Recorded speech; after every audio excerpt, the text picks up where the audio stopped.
தேர்தல் நேரத்தில் பல தலைவர்கள் இப்போது வேனில் சென்று பிரச்சாரம் செய்கிறார்கள். இதை முதலில் செயல்படுத்தியவர் எம்ஜிஆர் தான்.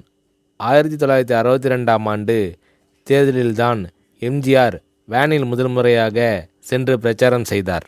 வில்லிஸ் வேனை வாங்கி அதை ரீமாடல் செய்து 1962ஆம் ஆண்டிலேயே அதற்கு 22,000 ரூபாய் செலவானது. டிரைவருக்கு அருகே 3 பேர் உட்காரும் இருக்கைகள் இருக்கும்.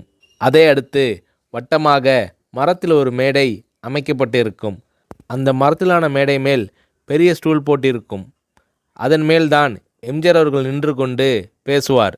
நல்ல உயரத்தில் இருப்பதால் பொதுமக்கள் எம்ஜிஆர் அவர்களை நன்கு பார்க்க முடியும். வேனில் இப்படி பிரச்சாரம் செய்வது என்பது அறிஞர் அண்ணாவின் ஐடியா.